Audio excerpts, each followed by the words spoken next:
تو صاحب یہ جو آپ بچوں کی ولادت کے کہتے ہیں نا زیادہ بچے، ایکچولی اس زمانے میں مسائل ہیں، ایجوکیشن ہے، ٹوپی ڈرامے نا وہ شروع کر دیے انہوں نے.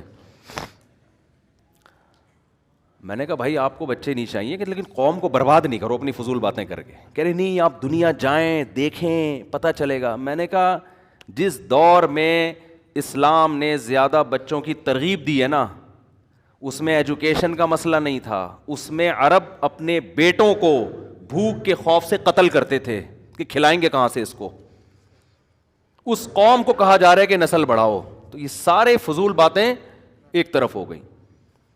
آپ کے پاس کھانے کو روٹی نہیں ہے، 2 بچے آپ سے پل نہیں رہے ہیں، جو اسلام بتا رہا ہوں میں آپ کو سمجھ میں آئے نہ آئے یہ آپ کا ہیڈک ہے، آپ نہ مانو اس کو، آپ چھوڑ دو اسلام کو، گورنمنٹ کی طرف سے کوئی پابندی نہیں ہے.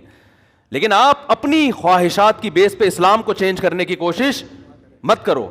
آپ کے پاس کھانے کو روٹی نہیں ہے، آپ بھوکے ہو، حمل ٹھہر گیا، تیسرا بچہ آ رہا ہے، 2 کو کھلانے کے، تعلیم نہیں، روٹی کے پیسے نہیں ہیں، روٹی کے. شروع میں روحانی عاملوں کا ذکر آ گیا نا، میرا میٹر شارٹ ہو گیا، پورا بیان اسی سٹائل میں ہوگا، ورنہ اچھا بھلا ہنس کھیل کے ہمارا بیان چلتا ہے.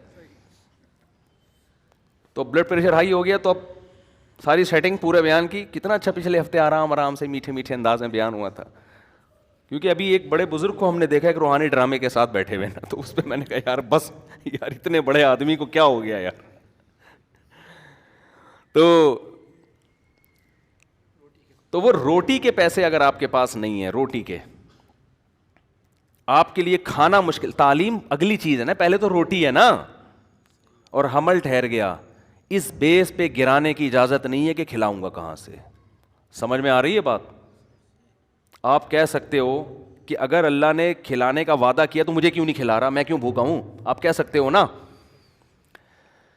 ارے قرآن کہتا ہے کہ اپنی اولاد کو اپنے ہاتھوں سے قتل مت کرو، نحن نرزقکم وإیاہم، ہم تمہیں بھی روزی دیں گے اور ان کو بھی.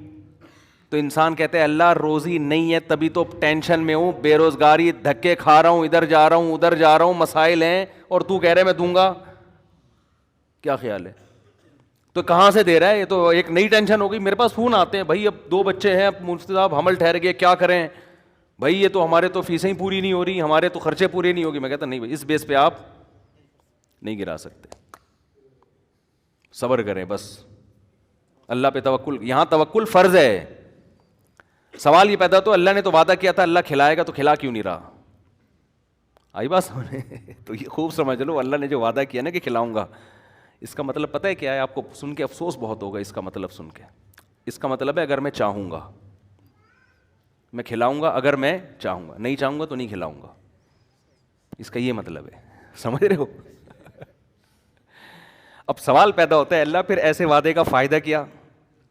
یعنی یہ تو وعدہ ہی نہ ہوا نا. دیکھو قرآن میں جہاں بھی اس طرح کے الفاظ ہیں نا، اللہ نے دنیا میں کسی چیز کا وعدہ کیا ہے، اس کے آگے انشاء کا لفظ خود بخود لگا ہوا ہے.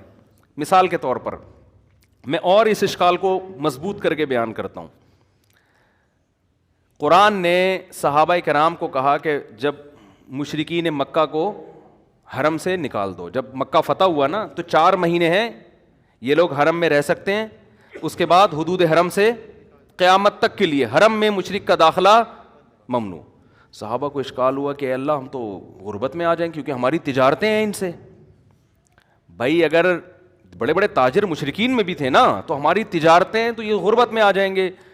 تو اللہ نے فرمایا ان خفتم عائلۃ فسوف یغنیکم اللہ من فضلہ. انشاء ہے کہ نہیں ہے؟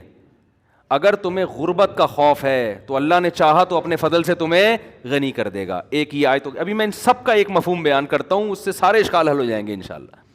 فسوف یغنیکم اللہ من فضلہ ان شاء، اگر اللہ چاہے گا تو اپنے فضل سے تمہیں غنی کر دے گا.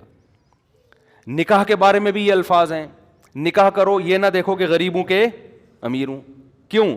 اللہ کہتے ہیں ان یکونوا فقراء یغنیہم اللہ من فضلہ، نکاح کر لو فقیر ہو گئے تو اللہ اپنے فضل سے غنی کر دے گا. سوال پیدا ہوتا ہے بعض تو ہم نے دیکھے ہیں کنوارے تھے تو پیسے والے تھے، شادی ہوتے ہی بعض ایسے، اگرچہ اکثریت ایسی نہیں ہے، اکثریت کے تو روزی میں اضافہ ہوتا ہے، لیکن بعض ایسے واقعات ہیں ادھر شادی ہوئی ادھر دیوالیہ نکل گیا، بیگم ہی چور تھی معاذ اللہ وہ ساری جائیدادیں کھا گئی. بعض دفعہ تو یہ بھی ہوتا ہے نا. ارے بعض دفعہ ایسے ہوتا ہے آپ نے شادی کی میرا بیان سن کے کہ یار اس سے مال میں کیا ہوگا, برکت ہوگی, اضافہ ہوگا.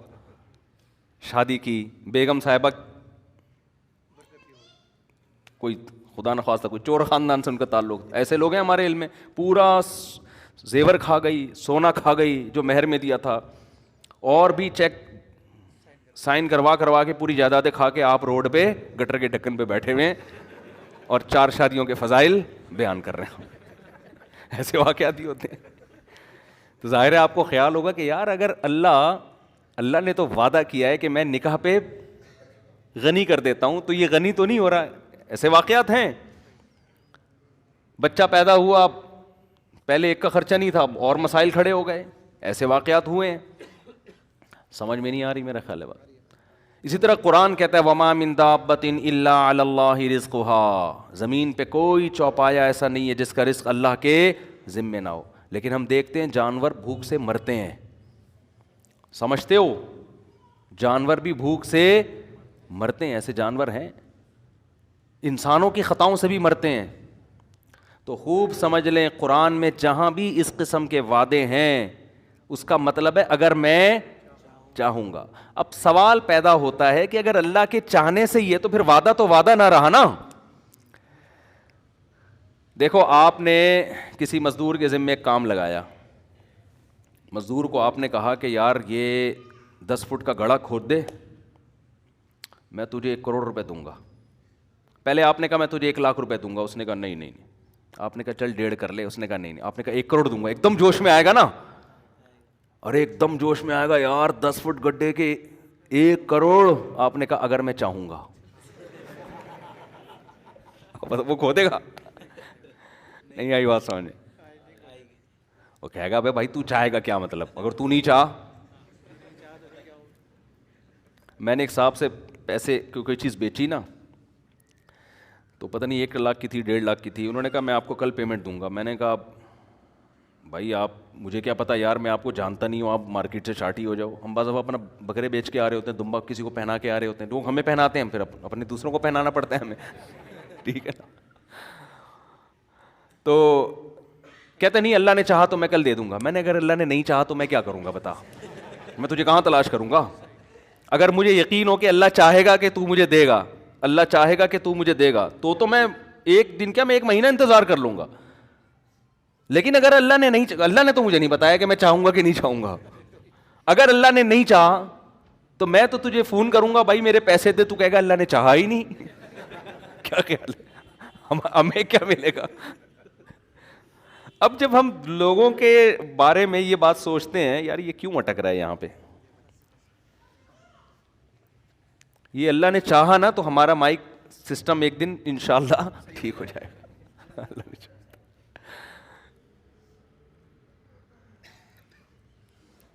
تو اب شکر ہے صحیح ہو گیا, بس بیٹھ جاؤ, بڑے خراب نہ ہو جائے. تو اب سوال پیدا ہوتا ہے کہ اللہ نے جو اتنے وعدے کیے, یہ کرو گے تو یہ ملے گا, یہ دنیا کے وعدے, تو اس میں علماء کہتے ہیں ہر وعدے کے ساتھ یہ جڑا ہوا ہے انشاء. اللہ نے رزق کا وعدہ کیا, اللہ کے ذمے ہے, اور اللہ دے گا بشرطے کہ اللہ چاہے گا. تو اب اللہ چاہے گا ہی, پر جب چاہت پر ہی ہے تو پھر مطلب کیا ہوا. تو یاد رکھو یہاں جو اللہ چاہے کا مطلب وہ نہیں ہے جو ہم سمجھ رہے ہیں, اس کا وہ مفہوم نہیں ہے جو ہم کلام الناس میں, عام لوگوں کے کلام میں مفہوم لیتے ہیں. علماء کہتے ہیں جہاں بھی قرآن میں آتا ہے نا, قرآن میں آیا کہ مشرکین کو حدود حرم سے نکال دو, غربت کا خوف ہے تو اللہ چاہے گا تو غربت دور کر دے گا. تو یہاں اصل میں یہ سمجھایا جاتا, نکاح کرو, فقر کا خوف ہے تو اللہ چاہے گا تو فقر دور کر دے گا. یہاں اصل میں یہ فلسفہ سمجھایا جا رہا ہے کہ غنا اور غربت اس کا نکاح سے تعلق نہیں ہے, اس کا اللہ کی چاہت سے تعلق ہے.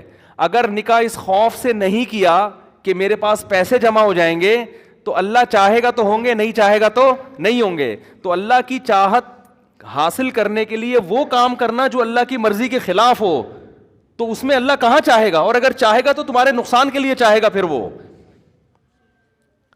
سمجھ میں آ رہی ہے بات کہ نہیں آ رہی. اس کا تعلق کیلکولیشن سے, اسباب سے نہیں ہے, اس کا تعلق کس سے, اللہ کی چاہت سے. تو جب آپ کو پتا ہے کہ اس کی جیب سے پیسے میں اس کی مرضی کے بغیر نہیں نکال سکتا, تو اس کو اس کی نافرمانی کر کے اگر میں پیسے نکال بھی لیے میں نے, تو وہ پیسے مجھے راس نہیں آئیں گے, وہ میرے لیے فائدے کے بجائے نقصان.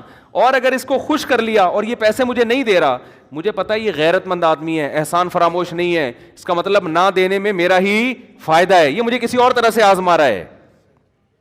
سمجھ میں نہیں آ رہی بات, میرا خیال ہے. اس کی مثال ایسے جیسے گناہ, دیکھو رشوت لینے میں پیسے ملتے ہیں زیادہ, حرام کاری میں پیسے زیادہ ملتے ہیں کہ نہیں ملتے, حلال میں اکثر پیسے کم ملتے ہیں انسان کو. لیکن جب آپ نے ناجائز کر کے پیسہ کمایا اور اللہ نے دیا آپ کو, تو یہ یوں سمجھ لیں کہ یہ وہ مٹھائی ہے جس کے اندر زہر کی گولی رکھ کے آپ کو کھلایا جا رہا ہے. یہ اللہ خوش ہو کے نہیں دے رہا, تو اس میں خیر کی توقع آپ نہ رکھیں. اور آپ نے حلال پہ قناعت کر لی اور بالفرض نہیں مل رہا, تو یہ وہ زہر ہے جو دیکھنے میں زہر لگ رہا ہے لیکن یہ اینٹی بایوٹک ہے, یہ آپ کی اصلاح کے لیے, آپ کو فائدہ پہنچانے کے لیے, اس میں خیر ہے. یہ کڑوی گولی آپ کے فائدے کے لیے ہے, اور وہ میٹھا لڈو اس کے دشمن اگر مٹھائی کھلا رہا ہے تو وہ مٹھائی میں خیر نہیں ہو سکتی. دوست اگر آپ کو کریلے کا جوس بھی پلا رہا ہے تو وہ آپ کی شوگر لیول کو کنٹرول کرنے کے لیے پلا رہا ہے. نہیں آئی بات, میرا خیال ہے سمجھ میں. تو یہ جو قرآن کہتا ہے نا نکاح کرو, اگر غریب ہوگے اللہ مالدار کر دے گا, اس کا مطلب ہے کہ دولت اور امیری کا تعلق اللہ کی چاہت سے زیادہ ہے, شادی بیاہ سے نہیں ہے. تو اگر تم نکاح نہیں کرو گے عین ممکن ہے اللہ اس سے بھی زیادہ غریب کر دے, اس سے بھی زیادہ غریب. اور نکاح کرنے کے بعد بھی اگر غریب کر رہا ہے تو چاہتا تو اللہ تم امیر کرنا تھا, کیونکہ اللہ نے وعدہ امیری کا کیا ہے, لیکن اگر غریب کر رہا ہے اس میں کوئی مصلحت ہے, وہ مصلحت تمہیں بنانا, تمہارے گناہوں کو معاف کرنا, تم میں توکل پیدا کرنا اور ناکامی کے نقشوں میں کامیابی پیدا کرنا ہے. دیکھو اس کی سادہ سی مثال میں آپ کو بتاؤں, قرآن میں اس کی بہت مثال ہے اس فلسفے کو سمجھانے, کیونکہ ایمان سے اس کا تعلق ہے. جب ایمان نہیں ہے تو یہ چیزیں سمجھ میں نہیں آئیں گی. اس کی بہت آسان مثال, موسیٰ علیہ الصلاۃ والسلام کے بارے میں قرآن کہتا ہے کہ فرعون کے محل میں رہ کر بھی انہوں نے اللہ کی اطاعت کی, اللہ کی نافرمانی بولو نہیں کی نا نافرمانی. اگر موسیٰ علیہ السلام فرعون کی بات مان کے چلتے تو فرعون کے محل میں بڑا زبردست ٹھکانہ ملتا آپ کو, کیا خیال ہے, عزت ملتی, شہرت ملتی, سب کچھ. لیکن قرآن کہہ رہا ہے فلما بلغ اشدہ واستوى آتیناہ حکما وعلما وکذالک نجزی المحسنین. جوانی کی دہلیز پر قدم رکھا, ہم نے علم اور حکمت سے نوازا.